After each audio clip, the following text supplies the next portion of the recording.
లోకంలో ఒక మాట ఉంటుంది, అపుత్రగస్య గతం నాస్తి, పుత్రుడు లేనివాడు పున్నామ నరకానికి పోతారు అని అర్థం.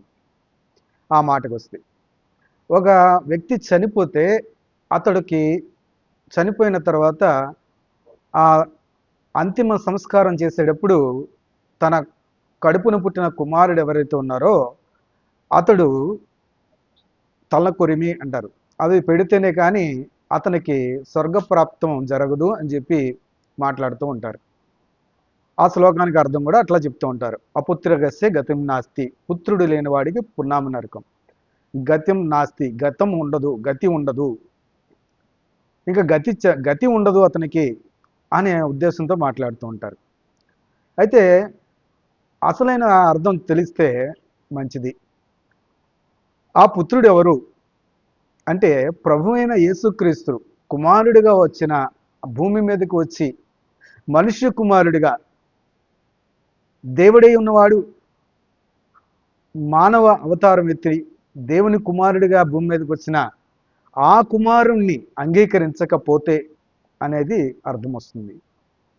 కనుక ఆ దైవ కుమారుణ్ణి అంగీకరించడమే స్వర్గానికి ప్రాప్తం అని చెప్తుంది. కనుక ఒక మనిషికి తల కొరిమి పెట్టినంత మాత్రాన ఏమి అతడు స్వర్గస్థుడు అవుతారా అంటే కాదు. కానీ అతడు మారు మనసు పొంది పశ్చాత్తాపం పొంది పాపక్షమాపణ పొందుకొని పాపాలు విడిచిపెట్టి పూర్వపు స్వభావాన్నంతటిని విడిచిపెట్టి అన్నింటిలోనూ కూడా దేవుని దగ్గర ఒప్పుకొని పాప నివృత్తి చేసుకుని, అంటే ఎలాగా, ఎవరితో అబద్ధం ఆడారో వారి దగ్గరికి వెళ్ళి క్షమాపణ చెప్పుకొని, ఎవరి దగ్గర అయితే దొంగిలించామో వారికి తిరిగి ఆ వస్తువు ఇచ్చేసి, ఎవరినైతే తిట్టామో వారి దగ్గరికి వెళ్ళి క్షమాపణ తెచ్చుకొని, ఇట్లాగా చేసినప్పుడు పాపానికి నివృత్తి చేసుకున్నప్పుడు అతడు స్వర్గస్థుడు అవుతాడు, ప్రభు యొద్దకు చేరుకోగలుగుతాడు. అంతేగాని ఒక తండ్రికి ఒక కుమారుడు దహన సంస్కారాలు చేసినంత మాత్రాన ఆ తండ్రి స్వర్గస్థుడు అవుతాడని మాత్రం కాదు. అతడు చేసుకున్న స్థితిని బట్టి మాత్రమే ఆ చనిపోయిన వ్యక్తి మారు మనసు పొందాలి. ఆ చనిపోయిన వ్యక్తి సంపూర్ణమైన మారు మనసులోకి రావాలి, ప్రాచీన స్వభావాన్ని విడిచిపెట్టాలి, పాపాన్ని పూర్తిగా విడిచిపెట్టాలి, ప్రతి అపరాధాన్ని కూడా దేవుని దగ్గర ఒప్పుకోవాలి.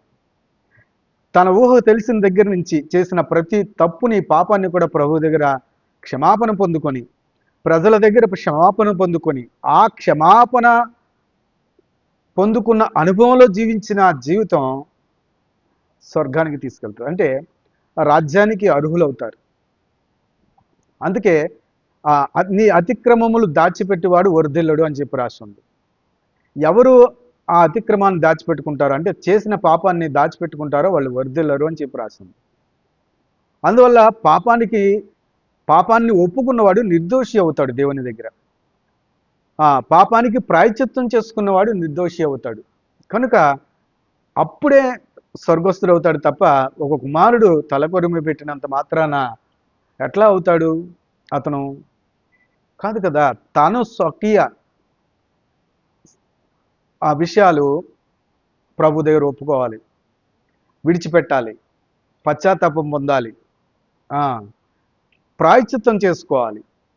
అది చెప్పేది పరిశుద్ధ గ్రంథం.